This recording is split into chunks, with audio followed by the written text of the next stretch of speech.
I'm Liz, the Chief Mom Officer, and when I'm not busy being the breadwinner of my family of 5, I'm stacking Benjamins.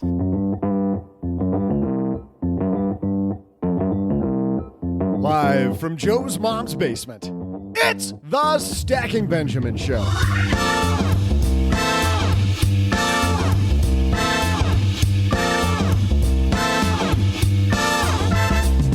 I'm Joe's mom's neighbor, Doug, and I am all sugared up from trick-or-treating, but since it's National Vegan Day, let's just say this is a meat-free podcast today. Speaking of meat, what if our financial problems aren't just about the meat of this show, money, but instead they're about us? On today's show, let's say hello to the 3 vegan-friendly ingredients. First, let's welcome the host of the Afford Anything podcast, Paula Pant. And all the way from Arlen, Texas, it's Hank Hill. Hank's busy playing King of the Hill. It's just Len Penzo. And finally from this podcast, it's our very own OG. But that's not all. There's no substitute for our Friday FinTech segment, so we'll bring Michael from Resolve down to the basement and learn about paying down debt more quickly. And lastly, we'll magnify someone's money with a delicious, plant-based financial problem. And now, a guy who gave out bags of trail mix instead of candy for Halloween. Yeah, he's that guy. Joe Saul-Sehy.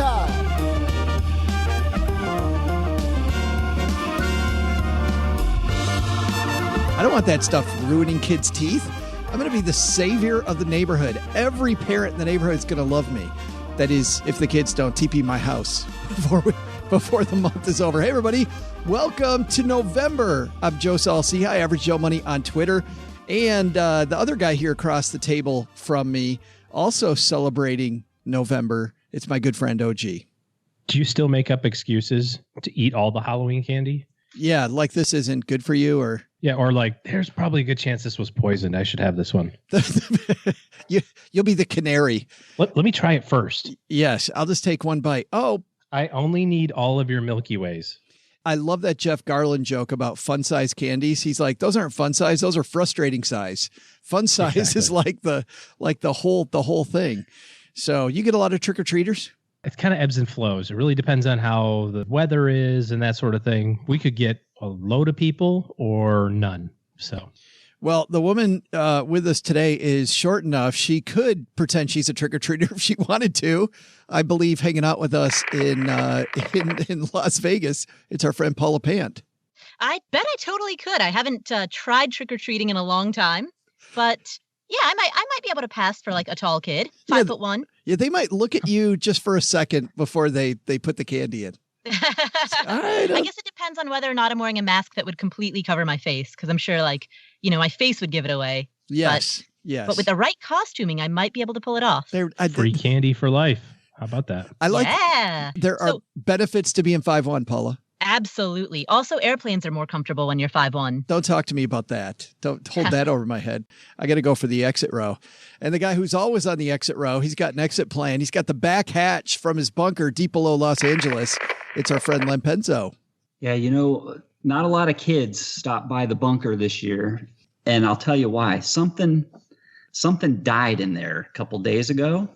And let me tell you, it reeks. You ever have, something die in your garage or in your house and you're trying to figure out where the heck the thing is? Yes. I've never had anything die in your house. Have you? Oh my God. It's not a normal activity that happens.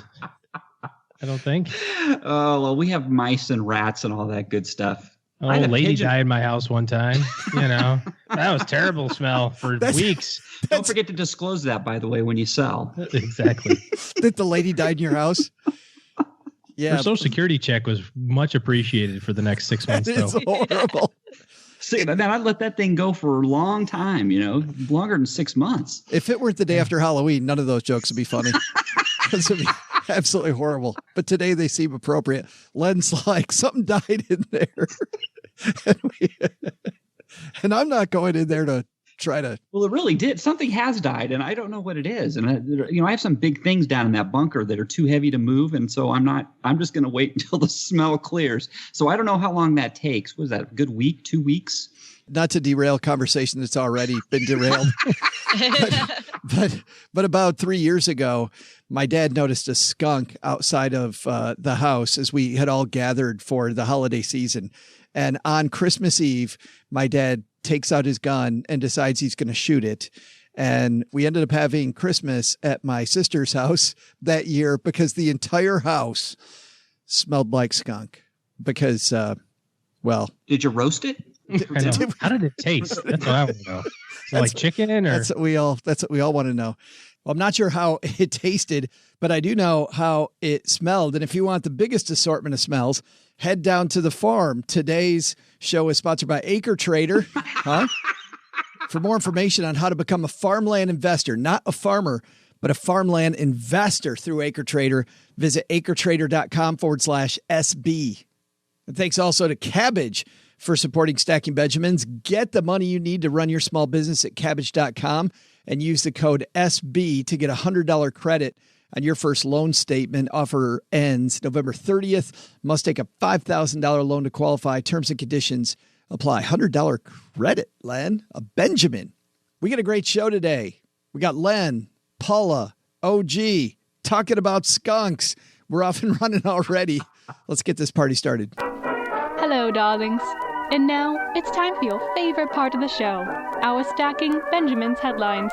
A couple weeks ago, we had a guest. My friend R.L. Graham read the piece before he talked about it. Today, from the Military Money Show, our friend Lacey Langford is going to read today's blog post that we're going to talk about. You can't really manage money or anything else until you can manage yourself. A blog post by Alyssa Kirkham. I need to cut back on everything, I repeated under my breath. It was mid-2017, and this phrase was becoming something of a litany for me. I felt intensely overwhelmed and behind in every area of life: work, parenting, friends, marriage, household management. Almost daily, I muttered those words to myself or declared them loudly to my husband. I did so with the conviction that I'd identified the core of my problem. I was doing and buying too much. I'll cut back on everything. I just need things to work. It became almost a prayer to the productivity gods. It was my bargaining chip, my willingness to sacrifice many things to get what I was desperate for: a functional life. Does hard work really solve all problems? If I cut back, I reasoned, I could free up time, money, and mental space to tackle the ever-towering pile of tasks that always lay ahead. In the crosshairs of my slash and burn approach was anything I didn't view as a core responsibility, a necessity of life. Whether it was how I spent time or money, I canceled all of our entertainment subscriptions, determined not to waste any time or money on mindless TV. I stopped accepting invitations to hang out with friends, arrange a play date, or see family on the weekend. I couldn't afford to socialize when I was so far behind. I didn't make time to work out, to journal, to really even get enough sleep. There was simply too much to do. One by one, I disallowed myself any form of idleness or self-indulgence.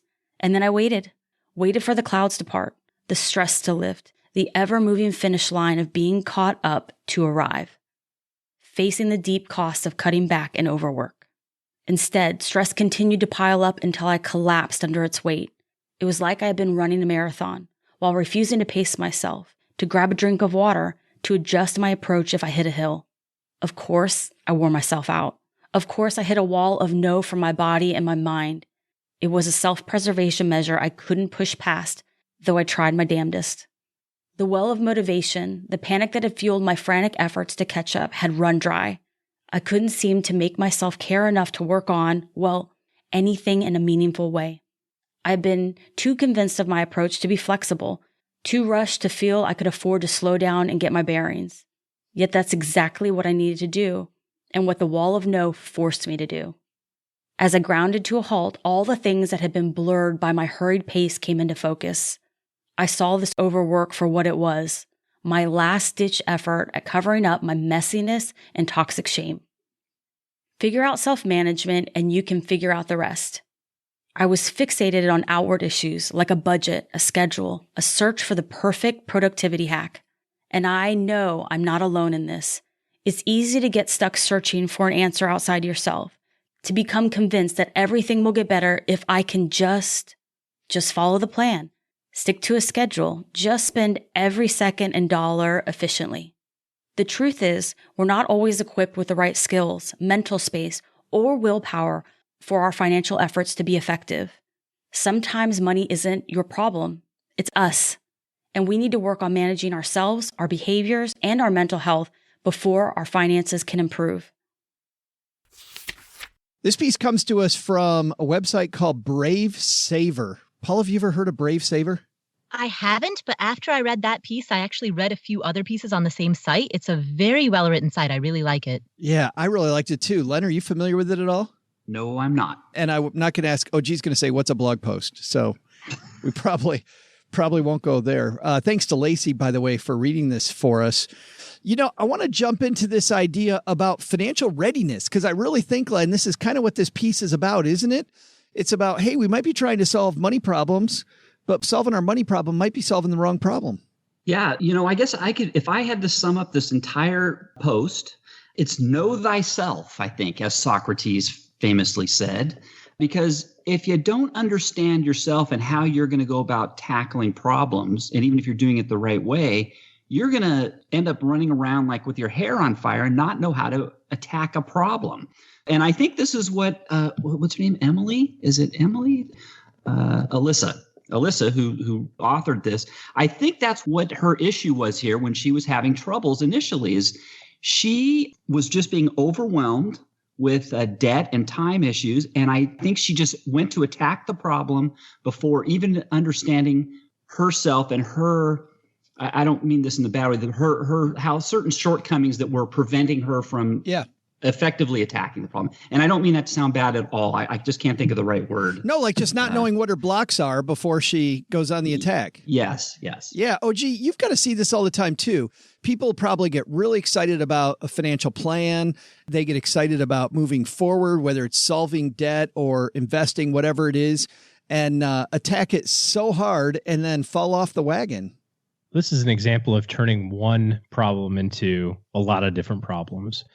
If you've identified what it is and you want to fix whatever is going on, that's perfectly fine. But don't take that one thing that you're trying to work on and turn it into a whole bunch of other issues by neglecting all the other areas of your life, whether that's personal or financial or work or whatever it may be. Because that's the downside, is that if you get hyper focused on one particular thing, you just took this one problem, let's say it's paying off your debt, and you turned it into three other problems. You are neglecting your spouse or, whatever other ancillary things come out of that. So that's why I think it's so important when you think about financial planning, understanding that it's not just one particular thing. It's all things are together. Everything's related. Yeah, I think about that, Paula. A lot of people, they say when you want to reach a goal, put the blinders on. And to OG's point, sometimes you put the blinders on so effectively that you forget that you might even be looking at the wrong tree. Yeah, exactly. I think the point that the author makes is that over-focusing on tactics and over-focusing on external solutions in which you try to take a formula and apply it to your life, that doesn't always work, because sometimes your financial problems, to at least to some extent, not entirely, but to a partial extent, are a physical manifestation or an outward manifestation of some struggles that you're having with internally. And so focusing on internal self-management has these like reverberations that affect every area of your life, like your physical health, your mental well-being, and your financial health. So how do we back off that, Paula? How do you know when you're fighting the wrong battle?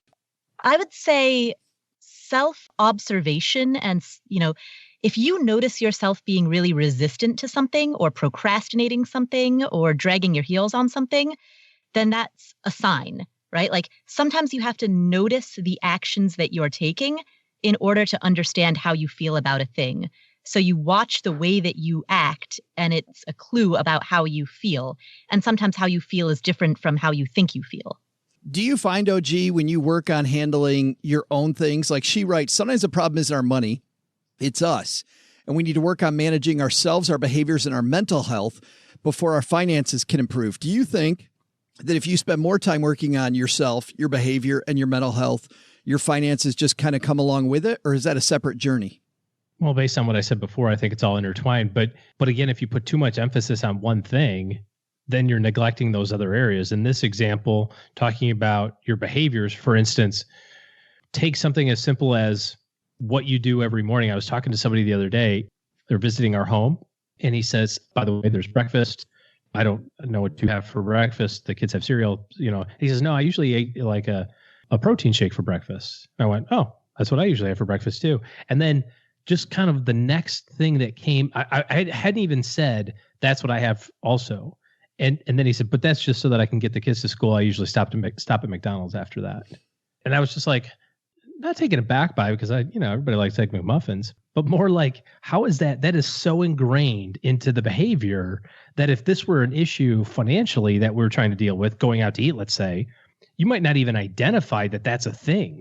You might not even notice that that's because it's so part of your behavior that you don't know that you're spending $7 every morning at breakfast at McDonald's. You know what I mean? Like, yeah, it doesn't make it bad or good health-wise. We've all got our own opinions about that. I say good, by the way. But from a financial standpoint, think about behaviors. Some of them are so ingrained in the work that we do day to day that it's hard to, unless you really peel back layers to find out exactly what you are really doing. Len, it's funny. We all have, to OG's point there, we all have these Achilles heels, right? Have these things that we don't even know that we do. Or if we do, we kind of turn a blind eye to them. Like, how do you make sure that you've covered up your Achilles heel? Or how do you monitor the areas of your life that might be difficult for you to pay attention to? Well, okay, so we're back to, first off, knowing yourself and knowing what your problems are. Once you know what your problems are, your problem areas, then you can focus on them. And to go back to your point about how do you know if you're making gains on what you're trying to fix, it's just monitor your progress. I mean, look at your progress. Are you making improvements, or have you been trying at something for a month or two and you're seeing no changes? If you're not seeing any changes, you're probably going about it the wrong way. As engineers, we have something called a fishbone diagram. When you do a failure analysis, the first thing you do is you say, what are all the potential issues that could be potential problems that could be causing something to not work? And you can do that with yourself as well. Make a fish, with the bones.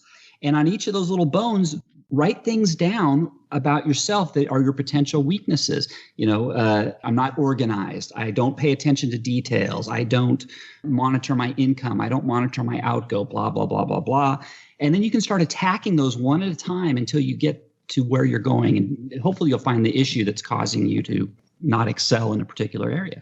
Well, and I love that, by the way. And I have a coach who has like a wheel, and she has all the different parts of my life. And about once every 6 months, I rate myself on a scale of 1 to 10, like where I'm at on each parts of this wheel. And we don't always focus, by the way, on the worst one, right? We don't focus on the downside. And that's actually my question, though, Len.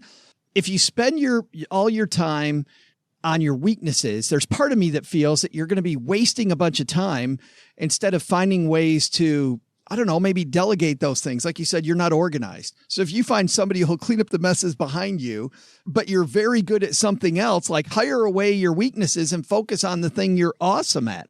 Like, I find it hard deciding which way to go there. Well, you can hire. That's one way to do it. You can hire out areas where you have weaknesses. But let's talk about organization. Let's say financially you're financially not organized. Hey, get a spreadsheet. A spreadsheet is a terrific helper for organizing your finances and your income and your outgo. I mean, I know people that might not be thinking of that going, oh my God, how do I even start to keep track of what's coming in and what's going on? Get that spreadsheet, learn how to use it. It's not hard. And that tools like that can help you immensely. So you don't have to necessarily hire somebody else to do something. Right. Look for a tool that might be out there that can help you. Some automate finances, all kinds of goodies like that. Well, that's a great thing, because obviously there's people listening to this going, no, Joe, that's an easy solution, right? I'll go hire somebody to take care of everything. But you're right. One thing that I often do is ask myself that question, can I automate this? And if I can automate it, then it goes away. Does my bank have an app? Is there some third party thing that I can do? Paula, how do you solve that conundrum? Focus on what you're phenomenal at versus focusing on your weakness. Well, I want to make a distinction here between like verticals or areas of your life versus skill sets needed to manage that particular vertical. So when we talk about, like Joe, when you talked about the 8 pie slices of your life, I mean, I would assume like a hypothetical way that might break down is family life, health, Yes. spiritual life, Yes. work life, right? And so you want to make sure that you're paying attention to each of those distinct verticals of your life, because each of them are important. And if you neglect your physical health or your spiritual health or any of those for too long, then you'll feel the consequences. But inside of those, if there are particular skill sets or tactics that you're just not strong at, such as organization, then yes, there are alternative solutions. You don't have to improve at organization. You can delegate that away. You can automate it. There are various ways that you can compensate for your weaknesses. OG, I know you spend a lot of time on this too, because you're a busy guy. You're a dad of 3. You have your after-school activity. You have financial planning practice. You do this podcast. You're juggling all this stuff. Yeah. How do you juggle all these different things? I don't think that I do it well. I'm still trying to build systems around it. It's a never-ending uphill battle, because this is the definition of financial independence, is trying to do only the things that you really want to do, that hopefully your other things that you have other irons in the fire, so to speak, are producing enough income or revenue to be able to support those things. So, I really like podcasting. I really like financial planning, and I like hanging out with my family. The things I don't like to do are run payroll or find out why this thing isn't done right in, just stuff that we have to do as business owners. And I think it's important to continuously try to refine that over and over again to get to the point where you're really doing those highest and best use activities, if possible. But there's a trade-off, because those things don't come free, Yeah. I set out at the beginning of every week what the 3 big rocks are that I want to move that week, based Look on at my you all, Stephen Covey. based on my long-term goal. And that seems to work most weeks. I want to ask, you are such a high quick start. All of that is bull. I do. I set it up. If I don't have it in front of me, then I'm off to the races on the wrong thing. So I have to have it in front of me. In just a moment, we'll have everybody's big takeaway from today's piece. But before we get to that, I want to dive in for just a second, especially for anyone who's an accredited investor who's using bonds or gold in your portfolio, or maybe other types of real estate. If you haven't looked at farmland, I don't think you've explored the entire realm of options that are out there. And there's a compelling case for farmland in your portfolio. Farmland investments come with historically low volatility. There's almost zero correlation to the stock market, and a hedge against inflation, making it an appealing tangible asset for diversification. In fact, between the low volatility and the historically attractive returns, that gives you something that's performed a lot of other asset classes. That gives you something that's pretty unique. And the reason is, well, there's a few reasons. Number one is, and I had to get my head around this, you're not somebody who's a farmer when you invest in Acre Trader. You are a landlord. So as long as the farmer does well enough to pay the rent, you're going to be good, because every year that rent check comes in. There's less farmland all the time, making it on the top side more attractive. But on the bottom side, that's why a lot of the volatility goes away, because somebody always wants to snatch it up when Acre Trader is ready to sell. Best yet, Acre Trader has a highly qualified team that combines decades of experience in financial services and agriculture alongside billions of dollars in revenues and investments. In fact, they are based right outside the University of Arkansas, and their amazing agricultural department. Who better to manage a fund based on farmland than people that are right in America's breadbasket? For more information on how to become a farmland investor through Acre Trader, visit acretrader.com/SB. That's acretrader.com/SB. I like the end of this piece. I want to cut to the end of this because she talks about what good self-care looks like. And I know we all struggle with this. And I think it'd be good for us to just kind of talk about what you struggle with. I'll tell you the one she points out that I struggle with: giving myself permission to stop and take a break if I'm feeling maxed out. Nope.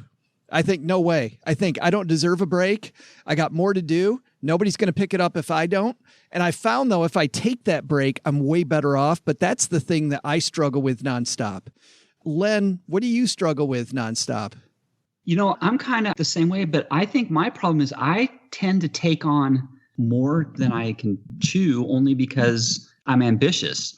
I'll take a stretch goal, for example, and I will take it seriously. And I will, even if it's detrimental to me, before I find out that, hey, Len, it's noble that you're trying for this stretch goal, but you better back off. I think that's my weakness sometimes. And then it hurts the rest of my tasks for the week. So I guess I need to know, my problem is not knowing when sometimes to pull back myself. So yeah, Paula, what's yours when you look in the mirror?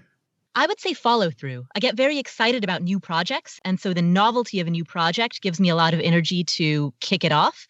But once a few weeks or months have passed, the reality of nudging it forward email by email, I often drop the ball there. So follow through is, and cousin to follow through is being more careful, kind of to your point, Len, about what projects you start in the first place, evaluating a new idea through the lens of, how am I going to feel about this 17 months from now? That's so hard. It is so difficult. All the low hanging fruit. Like, oh, I could just do that. Like, why did I promise that? Oh, gee, how about you? What's the question? What do you struggle with? Paying attention, Your Honor. I think multitasking. I think that answers it right there. We'll have a link to this on our show notes page at StackyBenjamins.com.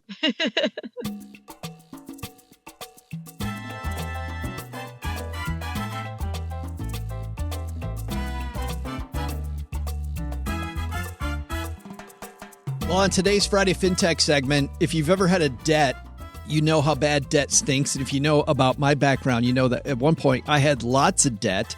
I also know that had I worked with some people that knew how the heck to get out of debt earlier, I would have been much better off. But I survived, and you can survive too. And today we're going to talk about financial health with a FinTech company called Resolve. When I was first introduced to Resolve, I was very excited because, as you know, we have a partnership with GreenPath and absolutely love the work that they do helping people. And then I saw that Resolve has a network of companies that they recommend when you work with them. And I'm sure we'll talk about that soon here in just a minute. In the Resolve network, GreenPath is one of the companies that they trust. So you know how good people work together? Very happy today to be talking about Resolve when you can find them at helloresolve.com. Let's say hello to Michael Bovee from Resolve right now, coming down to the basement.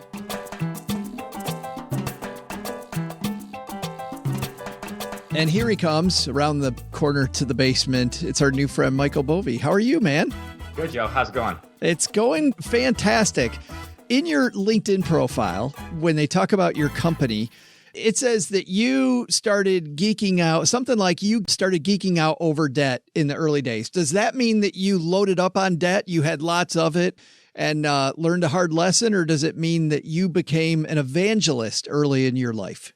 It's more along the evangelical lines. Geeking out on debt, it's a real issue. I need to get help. I'll get around to it.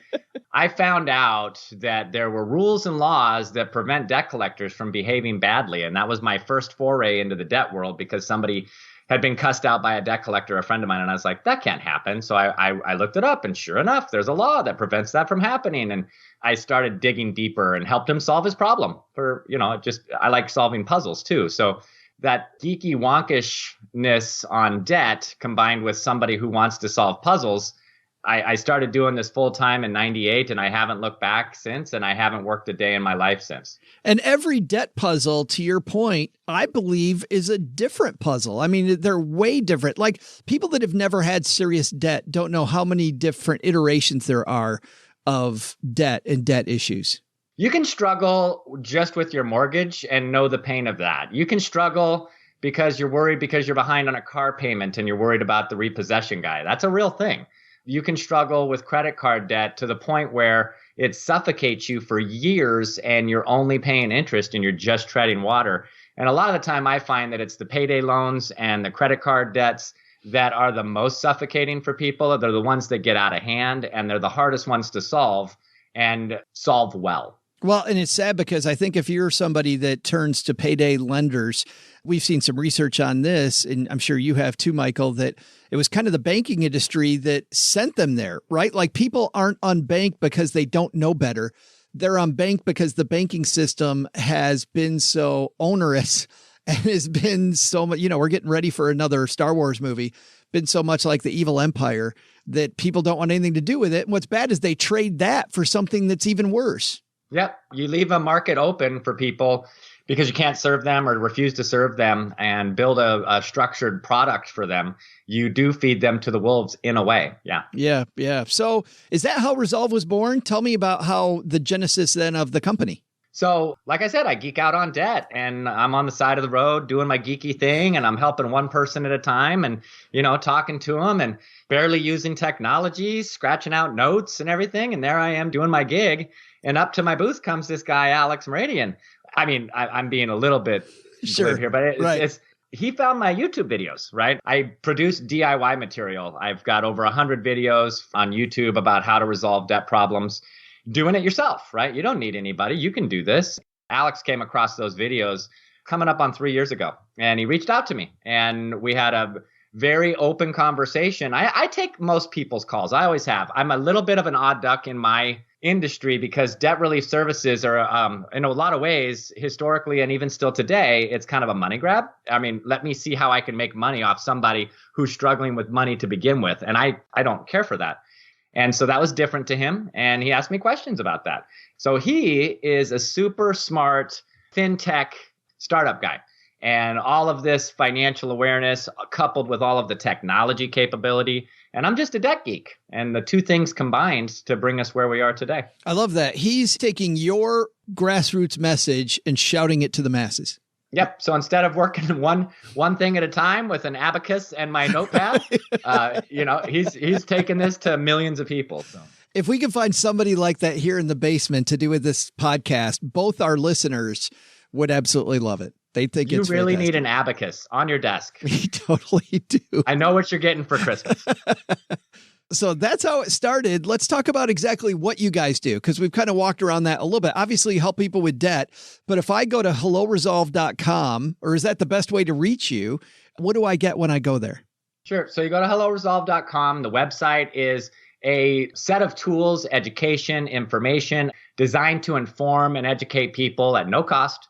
We built a technology platform that does some of the things that I've done throughout my career, which is take people through kind of a decision tree, a waterfall process based on the inputs that they put in there, right? So we can do a soft pull, doesn't hurt your credit, pull in your credit report, and you can answer questions about your near and midterm goals, things that you're trying to accomplish, whether that's home ownership or what have you, whether it's all debt and I'm struggling, I need an answer, I need intervention. And we can actually, in an unbiased way on that platform and for free, help deliver what's workable given the math that you're sharing with us. So it's a very math-driven algorithm based on its information and knowledge about all of the debt relief verticals, all of the mainstream things you can do to get out of debt. And then it helps you make an informed decision. It presents you with workable options that mathematically you can succeed with, and then helps you make a decision based on that information that is going to help you reach those goals we asked you about in the beginning. So it's a super, super slick tool. Well, when I was introducing you and you were upstairs talking to Mom, I was telling our audience about how when I struggled with debt, I didn't know where to turn. Like I had nowhere to, so I spent a good amount of time spinning my wheels. And it seems like with a mathematical approach, you can kind of cut to the chase and go to the stuff that's already proven that it's worked for other people. You bet. So the tendency is to be very emotional about debt because it's the baggage. It's not like an overnight thing, unless it's a medical thing, something overnight, job loss. Those are overnight issues that create a debt problem. A lot of us carry debt for months and months and years, and it's not something that we created overnight. So you're probably not going to be able to put it to bed overnight. But with that that baggage that we carry around, you're also having some emotions all around that, right? And so I bring up the word bankruptcy because I can see mathematically that's the right thing for somebody to do, and I've been hung up on. Yeah. That's how adamantly opposed somebody is like, you say the word bankruptcy, it's a cuss word. So the using math and taking all of the emotion and all the baggage and putting it aside and just focusing on the math has helped me help people and accurately help people on decision making on what's next. Just using math alone it points to the right answer more than 90% of the time. The rest of it, yes, we have to talk about. We have to talk about the fact that, wait, you're in debt, you're going to make a debt relief decision, but you have a junior in high school who's going to be going to college and you want to be able to do a parental plus loan. We need to pull you off of the bankruptcy path. So there's just things about goals, your life decisions that are going to enter into that equation too. Yeah. And as we mentioned earlier, that's going to be different for everybody. When I was at the website at Hello Resolve, you mentioned bankruptcy, but sometimes, and I would guess a lot of the time, you don't need bankruptcy. Sometimes you do, but sometimes you just need debt relief experts. And I noticed that you guys have a network of debt relief experts you work with. I looked in there. One company that we've done things with locally here is called GreenPath. I noticed they're one of your companies in your network. Tell me about how do people get there and how does that handoff work? If I need more help, why would I not just stop with you? Why would I then be handed off to a place like GreenPath? You bet. So that's the intervention thing I mentioned, right? So getting information, making informed decisions that are right for you is one thing. Now you might need a partner in your efforts to implement your debt relief journey. And for somebody who actually can afford their bills to a degree, right? They hit the debt wall, they're running out of money before they run out of month. But if some of their unsecured creditors, like their credit card banks, were to reduce their interest rate to an average of 6% nationally, which is what GreenPath can help them do, then they're in a position where suddenly their 20-something% interest is killing them. If they were to bring that monthly payment down for their unsecured debt enrolled in a debt management plan through a national nonprofit credit counseling agency, GreenPath again, then now they can embark on a path that doesn't hurt their credit, that is now their monthly credit card bills are affordable, and they're out of debt in 5 years or less because those programs can't run longer, at least currently. So the GreenPath is a good example of one of the ethical partners in our network and that are affordable that can help somebody down that path. And we've got others. Well, and this is a big thing that I think a lot of people may not know. You referenced it a little bit earlier, Michael, but this is an area where there's so many people that prey on people. And you, as an evangelist, then have kind of curated who are the ethical players and who's not as well. Yep. So there's that. There's debt settlement. There's bankruptcy. There's people that debt collectors behave badly, believe it or not. They actually break rules. I told you that was my first impression of anything debt related. The first thing I geeked out on was a debt collector cussing somebody out over the phone. And sometimes people just need help holding somebody to account for bad acts and practices, so we're a kind of a mash of man and machine, right? So we're a technology company and a technology platform, and we are full of caring humans. So it's those two things that come together to offer those solutions. So then that brings up the question, if a lot of the time you're handing these off to other professionals, how do you guys then make money? Sure. So we're the technology behind the use of getting somebody from point A to point B in debt, struggling, on the other side of their debt and happy and moving on with their goals. Those partners are actually using our technology. And so we charge for that. They get paid and they pay us for the technology. Got it. So a company like GreenPath then pays you. So there's marketing agreements that we have with different agencies. There's service arrangements for use of the technology. Yeah. But if I go to Hello Resolve because I have a debt issue, do I pay you as well? You don't pay Resolve. You pay anybody. And so back to the intervention. Yeah. Somebody has to step in and provide a professional service. Gotcha. Or a management plan or, something like that. So they are going to pay their service provider. But we are making money from the technology that undergirds that whole effort. That's fantastic. Now, I know you guys aren't resting. The company's 3 years old, which means you're in probably massive growth phase, I would think. Nobody listens to the show, Michael, so you can share with us stuff that you wouldn't share with anybody else. What's coming up? What are you guys working on that maybe you're not doing now? Sure. Right now we have tremendous growth trajectory. We're helping thousands of people every week. We want to help more. And so we're a team of 15 people right now, most of it technology oriented. And we're continuously iterating on systems that are designed to make this easier, faster, better for people that need the help. And then long term, we're always looking at anything in a person's financial life that we can improve upon. And so we do have plans. We have plans for growth and other things that we can do to make a meaningful impact and, again, a very fair combining technology and caring humans for virtually all aspects of an individual's financial life. That's super exciting. I was going to say, it sounds super exciting. Sounds like you got nothing going on. I feel bad for you, right? And by the way, if you're walking the dog or you're on your commute, we've got you covered. We'll have a link to Resolve, and the website is helloresolve.com on our show notes page at stackingbenjamins.com. Michael, thanks a lot for hanging out with us for a few minutes talking about Resolve. I appreciate it. Loved it. Thank you. Hey there, stackers. Hey, did I mention if I was vegan or not? Well, yeah, in case I didn't, let's just get this out of the way right now. I'm totally vegan. You know how you can tell? I haven't had a steak in over 2 hours. Totally vegan. I'm not shaking at all, even as Joe's mom just put some almighty tasty meatloaf in the oven. That's looking good. I'm not shaking the same way Len doesn't shake in that dream he has where he's face-to-face with Noam Chomsky playing backgammon, or the way Paula doesn't flinch when someone says they're wondering how to spend 14 hours trying to make their own Gatorade to save $1.37, or the way OG doesn't go into convulsions when you say the words Immelman turn. Not shaking at all. Not shaking. But just in case you were wondering, here's today's purely random trivia question I just thought of. What percentage of vegans go back to eating meat? I'll be back with your answer right after I go take a peek in the fridge, for some sprouts.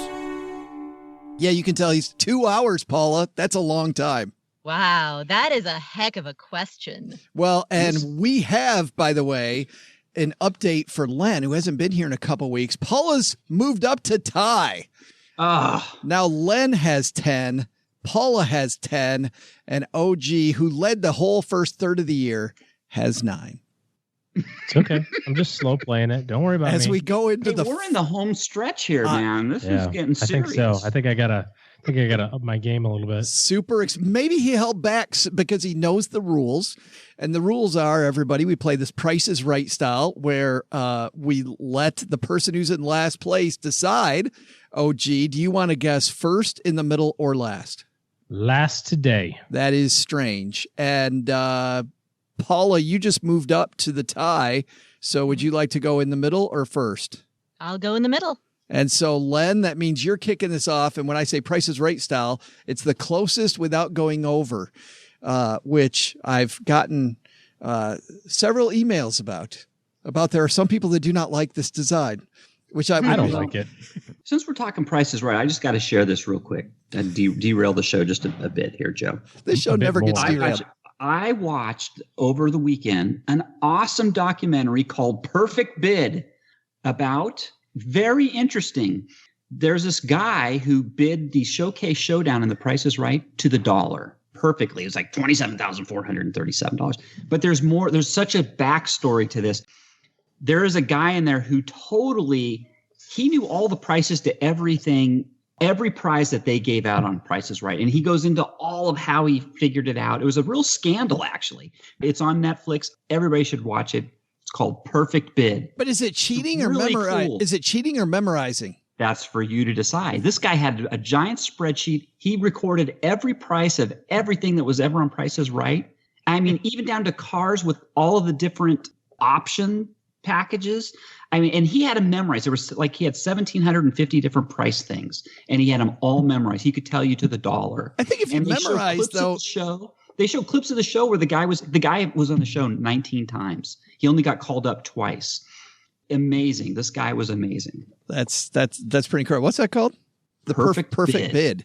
Awesome. Perfect. And what's it on? Netflix? Netflix. Yeah. Really cool. If you're a Price is Right fan. That is cool. Price is wrong. Okay, so where were we at here? Paula has no idea what that reference is to. It's a movie. Oh, that's a line from a movie. Yeah, there it is. She's like, of course. Which movie? Happy Gilmore. Happy Gilmore. Cool. It's a movie with a guy named Adam Sandler. Yes. And he is a golfer in that movie, right? See? Nice job. Yeah, nice work. Very good, Paula. That is fantastic. What do you do on airplanes if you don't watch movies? Oh, I do watch movies on airplanes. That's the one time I watch movies is on airplanes. Yeah, I feel like you should be a little more caught up. Well, Happy Gilmore came out, 20 years ago? I wasn't really flying around a whole lot then. Hey now. Hey now. Easy. She just played the old guy card on you, I think. I think so. Yeah. All right, Len, enough. That's a smooth way to doing it. Enough letting them stall on your behalf. What percentage of vegans go back to eating meat? Wow, vegans, not vegetarians, right? Yes. Is this true? This is vegans. Okay, so vegans do not eat, almost nothing that comes from an animal, right? Even eggs. Is that correct? That is correct. Okay. Well, let me see. My sister was a vegetarian for about 30 years, and she just finally went back. Her family was raised vegetarian. She just pulled into BK one day? You know what? She started. I heard this In-N-Out thing's pretty good. I'm going to try it. You know what? They would still go to In-N-Out. They would just get the In-N-Out. Honestly, it's kind of weird. They didn't get the beef. A lettuce tomato sandwich? They'd get a double without the beef. With onion? With onion, yes, with onion. But she slowly fell off the wagon. Started with turkey, and then she just went to ham, and then she just said, "I heck with it," and bacon and beef, and now she's completely gone. But she was off for 30 years. I think it's higher than most people think. My brother-in-law, her husband, he was a vegan. He went vegetarian, then he went vegan, then he went back to vegetarian. Now he's off the wagon too. So 100% basically is what you're saying. So I'm going to say, I want to say 100%, but that's impossible. So I'm going to say 41%. 41%. 41. All right. Goes from 100 to 41 in two people I know did. I love the thought process that goes into this. All that for 41. Paula, what do you think? I'm going to guess that vegans might, if they were to leave veganism, I would guess that it's more likely that they would transition from vegan to vegetarian rather than from vegan to meat eater. That seems like a heck of a jump. Despite the story I just told you about my brother-in-law? Despite the one anecdotal case study. Yes. I still think that it's more likely that a vegan might reintroduce eggs or dairy or honey into their diet than they would start introducing ground beef from Taco Bell. So not beef, but okay. That's true. That's right. You can eat Taco Bell and completely be a vegan. Vegans can go to Taco Bell and order anything. You'd be about 40% vegan. Only slightly meat. It's like an asterisk. Only slightly meat. I'm going to guess 17%. 17. And she also makes that a wide gulf for OG. So is it a quarter or is it a half? That's kind of where I'm at. Is it a quarter or a half? I have no anecdotal references to this at all. They're all meat eaters in the OG I'm just family. I'm just going to go with willpower. It's very difficult to do any one thing for a long period of time, regardless of what it is, right? I mean, you think about people who choose not to drink anymore, for example, or I don't smoke anymore. What's the recidivism rate? Not that going from veganism to eating meat is recidivism, but anyways. So you've lost the vegan crowd. You've lost the Taco Bell execs. I said recidivism. That's pretty good. Did. That's a good one. Only because I err on the side of numbers, I got to go 43%. It's just huge. More, it gives me, whatever 100 minus 43 is. I had too much non-vegan stuff today, so my brain doesn't work. And anyways, so I'm going to say 43. Gee, thanks for giving me the extra percent. Well, that means I should have guessed 1%. That would have given me a wider gulf. Did you say 41 or 42? Too late. You said 43. I get 42%. Yeah, I thought you said 42. All right. I said 41. If so help me God, I will never. Awesome. Well, and we're going to see exactly what it is after this exciting word from our sponsor. It's funny when I talk to OG to people that don't know much about podcasting. Of course, who really does, right? I mean, even before I was a podcaster, I would hear podcasts I listened to them talk about how long it took to put a show together. And I thought, why the heck would you go through that? Like, why would you do all of that work just for an hour of Joe's entertainment while I'm out and running?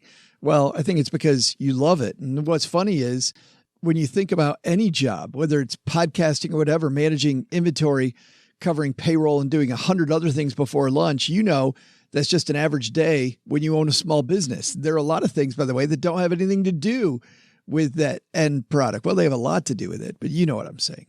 Your time is super valuable. My whole goal is just to get to the microphone.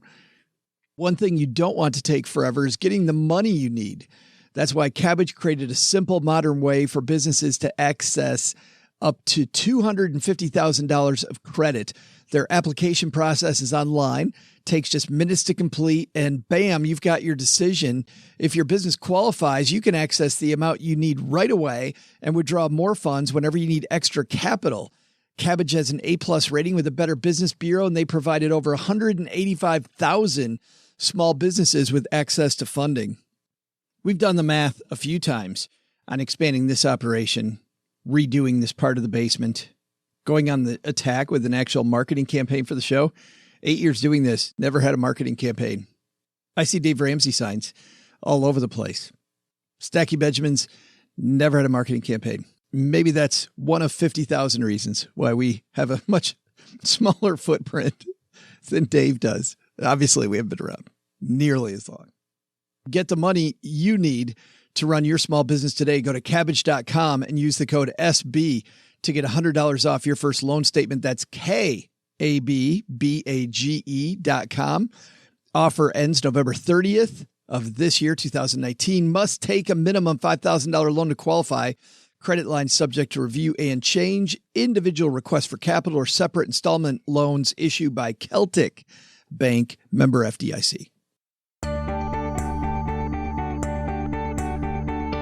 Welcome back to everyone except the meat eaters. Whew, the smell of Joe's mom's meatloaf. Hey, is anyone else sweltering in here, or is that just me? What is it, like 80 degrees in here or something? Holy cow. All right, focus, Doug, focus. That's right. Who has two thumbs and is the king of vegan trivia? This guy. So let's get it together and restart. Welcome back, everyone. I'm Joe's mom's neighbor, Doug, and you're listening to My Amazing Trivia. Before the break, I asked you this question. What's the percentage of vegans who go back to eating meat? The answer? It's a shameful 84%. 84%! I guess some people don't have the same gusto that I do. Wait, is that the oven timer going off? Oh, I got to go see if Joe's mom needs any help carving up that totally disgusting meatloaf. I mean, I don't want anything to do with that meatloaf, but she needs help. I'm a giver. Maybe I can volunteer to taste it so she doesn't accidentally give some of the other vegans who have far less willpower than me some of that amazing meatloaf. Stay fresh, cheese bags. Oh, I wonder if those are allowed. My gosh. Wow. Recidivism.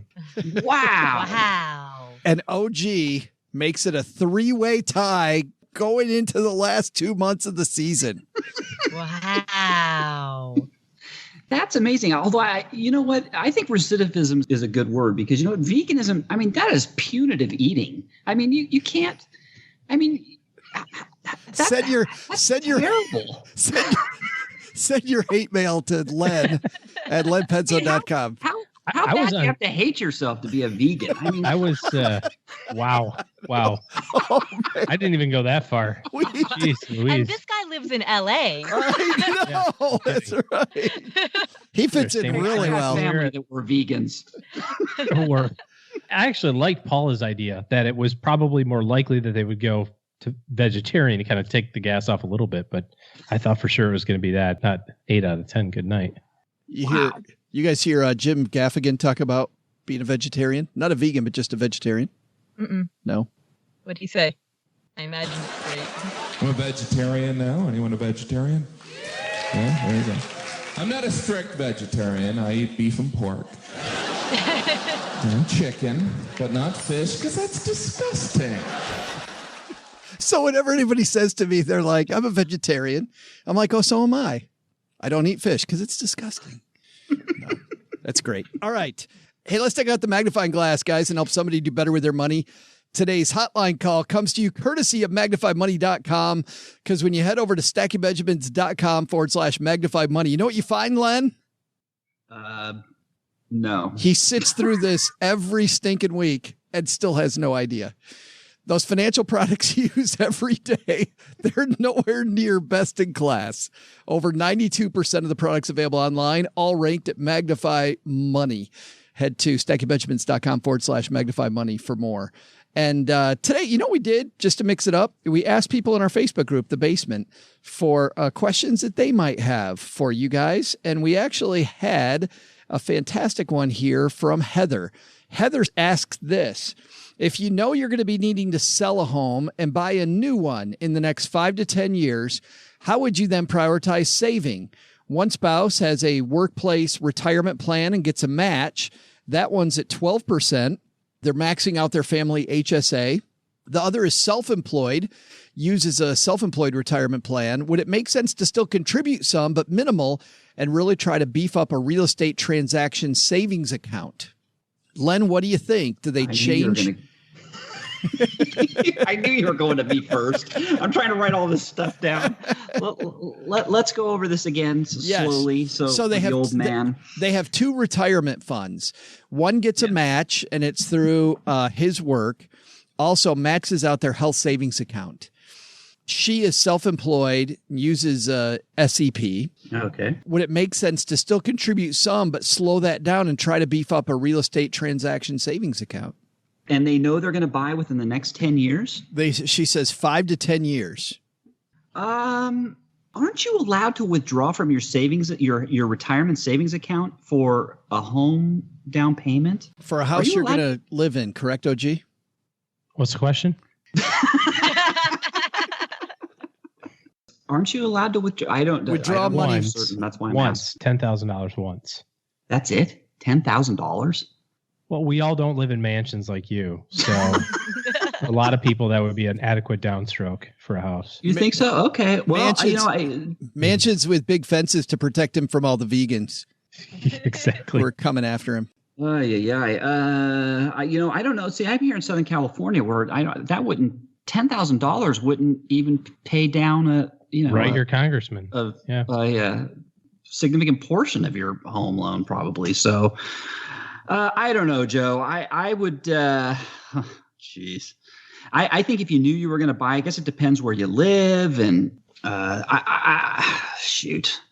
I would say, sure. Keep putting in the retirement accounts. That's what I would say. Final answer. You are the weakest link. Goodbye. With that conviction, should you should charge for that. Oh my God! I didn't know this was going to be there was going to be a final exam at the end of this podcast, Joe. I love it, Paula. Len's answer is basically, hell, I don't care. Do whatever you want. Not my money. Paula, what are you thinking? Well, I think it depends on how much equity you think you'll get from the sale of your home. So she says she's going to sell her current home and then buy another one.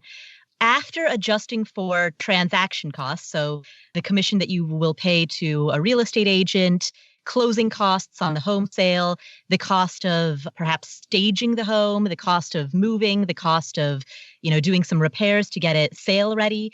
So once you adjust for all of those costs, how much total equity do you think that you will get from the sale of your home? And how far will that go towards you purchasing your next home? Once we know those numbers, then we know whether or not there is a remaining gap to fill, and if so, approximately how big it's going to be. Yeah, see, I didn't even know that. I must have missed that part about her selling her home, an existing home. To me, that's almost, I'm sure you'll have some equity. If you're going to have some equity, keep putting in your retirement account. Why do you look at that versus having a mortgage better for people that don't I mean, we've talked about this before, Len, but explain to people who might be new to the show. What, paying off your house instead of having a mortgage? Yeah. Why keep putting money in the retirement instead of lowering the amount you'll have on your mortgage? Oh, because once you start paying down your mortgage, you're locking up that money. It's going to the bank and it's gone. So it's better that you keep the money, you keep yourself in control of your own money for as long as you can.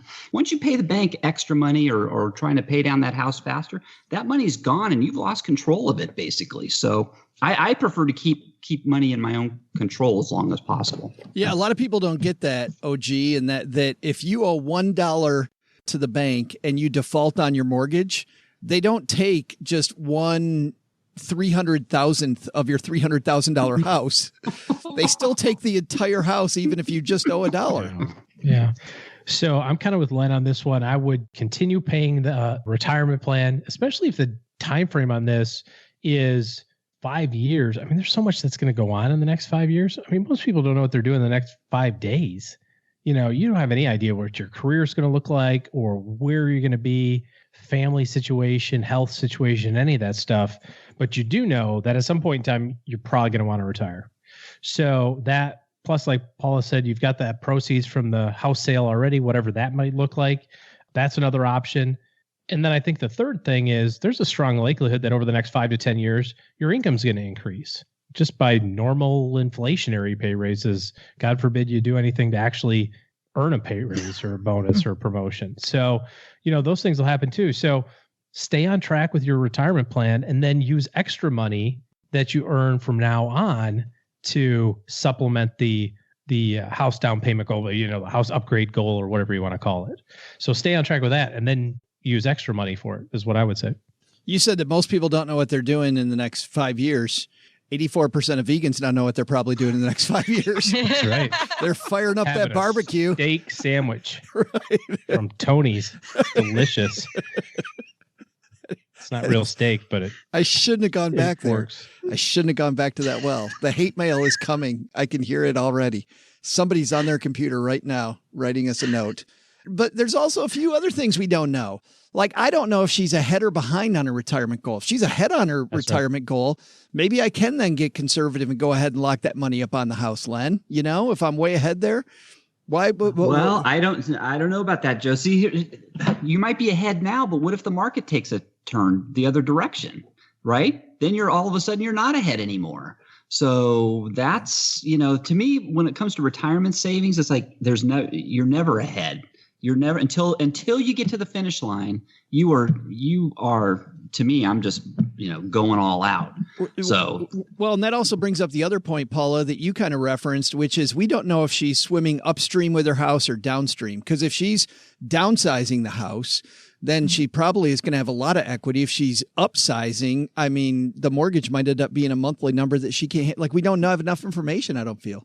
Right, exactly. We also don't know where in her amortization schedule she is with her current home. Yeah. So how much equity does she have in her current home? That's going to be a function of how big of a down payment did she put down initially? Is she currently on a 15-year or 30-year mortgage? How far into that mortgage is she? Like, all of those are going to play a factor in how much equity she has in her current home. And that amount of equity, which she'll free up when she sells that home, will be some percentage of a down payment on the next home. But how much of that down payment it's going to represent depends, of course, on the cost of the next homes. And we don't know. Like you said, Joe, is she going to upgrade? Is she going to downgrade? Is she going to make a lateral move? I don't know. Yeah, who knows? I like your answers, guys, because I think that's better than a straightforward answer. It kind of shows people all the things to think about, which I think is really the important part of the answer anyway. Thank you for your approval. We really appreciate it. It means a lot to us. That's why you show up here, isn't it? For my stamp on the forehead. Just stamp of approval. That's yes, right. There it is. Thanks for the question, Heather. You got a question for us? Head to the Magnify Money line, stackingbenjamins.com/voicemail. That's going to do it for today, guys. Len, what is going on at lenpenzo.com? You traumatized me on that last question. I'm still shaking. I felt like I just took a major final exam on You're that exhausted one. now, aren't you? Exhausted. I am totally exhausted. He's like, now I got to tell you what I'm doing at my website? Yeah, what am I doing? Let's see. Well, it's November. So, you know what? This is about the time of year when I I like to go over Dave Ramsey's baby steps. He's got 6 or 7 of those things, and some of them I like and some of them I don't like. And so I take my shot at critiquing Mr. Ramsey's great world famous baby steps. Vegans and Ramsey friends. Look, Len, you have a specific time of year for that? You said this is about the time of year that you do that? It's November. It's Bash Dave Ramsey month. Wow. Man. I know, speaking of Dave Ramsey, Chris Hogan, one of the Dave Ramsey personalities and a super nice guy, he has this great quote that says something like, if you're not pissing people off with your advice, you're not trying hard enough. Like that's his advice for influencers, for people that are giving financial, like figure out who's with you and who's not. Mission accomplished for Len. He nailed that one. Oh, gee. One show I'll never be on. Oh, gee, what do you got going on this weekend besides stealing the kids' Halloween candy?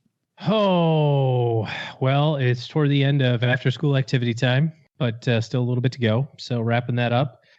And then, yeah, mainly the candy thing, actually. That's good. Getting your sugar on. In-laws are in town. Turns out they're going to leave, which is also fun.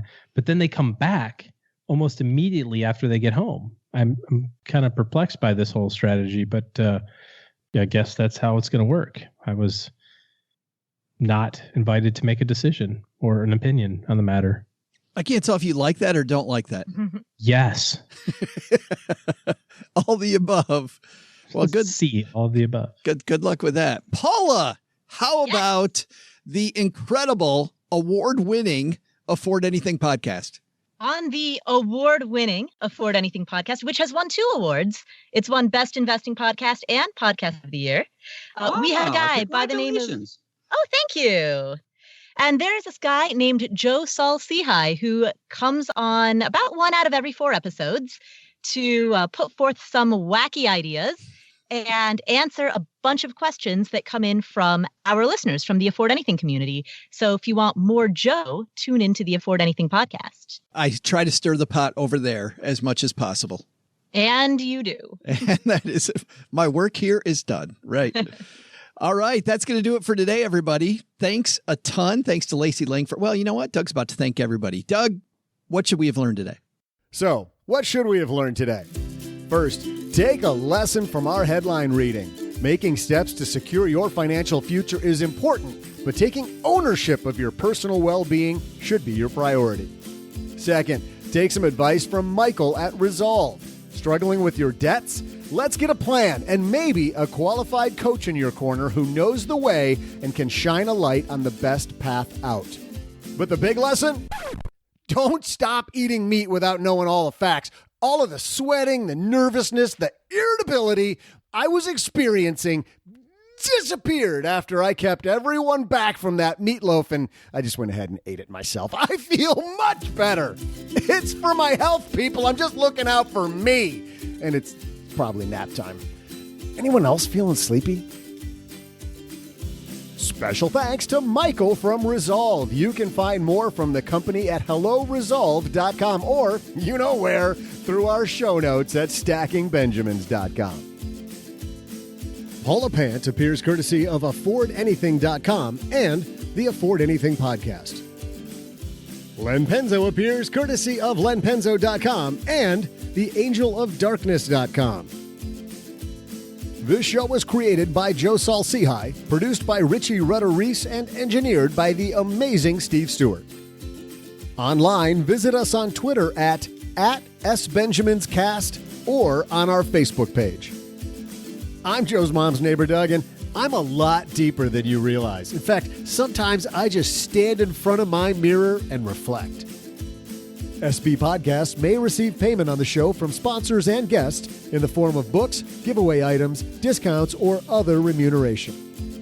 There's no way you would take advice from these dorks, but like Joe's mom always says, don't take advice from people you don't know. This show is for entertainment purposes only, and before making any financial moves, consult with a real financial advisor.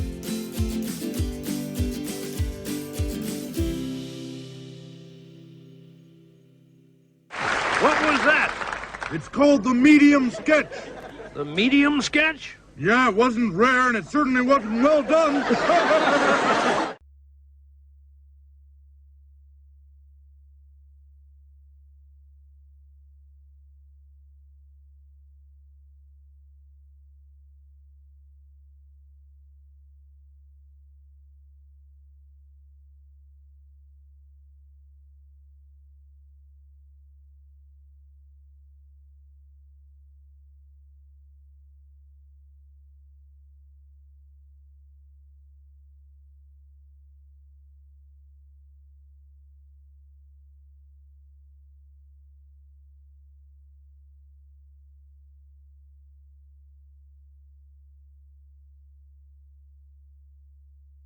I love this time of year because I love Halloween costumes.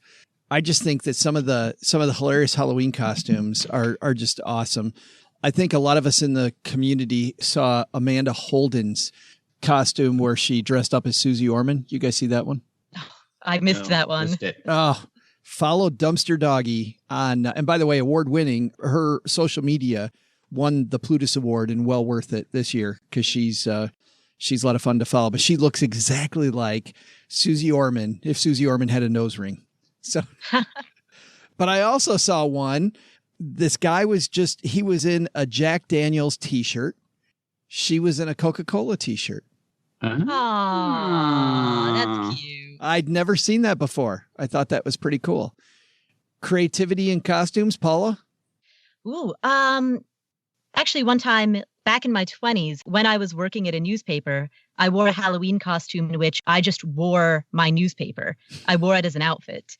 So I basically took my newspaper and pinned it to like an outfit, and then I was just the paper. I was the local newspaper. It's like living the job. Yeah, exactly. So that was my favorite costume that I wore, and the most creative one that I've ever created. Len, how about you? You know what? I've had a lot of interesting ones over the year. Me and the honeybee, I was a priest and she was the devil. But I think the most creative one we did, we had four of us, and we were the Fruit of the Loom fruits. So you had the green grapes, the purple grapes, there's leaves. I don't know what the hell those leaves were, and the apple. And we all hung around. It was awesome, man. That was really cool. We were the hit of the party for that one. That's pictures of us. That is as the Fruit of the Loom gang. That's super. I love that. OG, what does your family dress as? So largely this year was dependent on my daughter. She's 3. So she went as Jasmine from Aladdin, and my wife was the genie. And so what do you think I went as? Obviously. You went as Jafar. Jafar. That's a good guess. Good guess, Paula. Yeah. Thank you. Patience, Iago. Patience. I figured he'd be the villain. That's what I was thinking. I'm like, that's kind of mean, man. I have that. I mean, because it's your alter ego, because it's different from how you are the other 364 nice. days. I see. Okay. Good recovery. Look at her work it. Well, I got something that was to work fantastic. on for the next year, I guess. I was going to say the opposite, which is that's not nearly mean enough. Jafar's not mean enough to be you. Oh, he's not mean enough? No. You should see. I'll send you guys some pictures of this stuff because it was pretty good. That's awesome. Mrs. OG put in a lot of effort to make sure this looked good. So, well, obviously, because we know you did not. I put 0 effort in. You would have gone as middle-aged white guy. Ripped middle-aged white guy. Oh yeah, of course.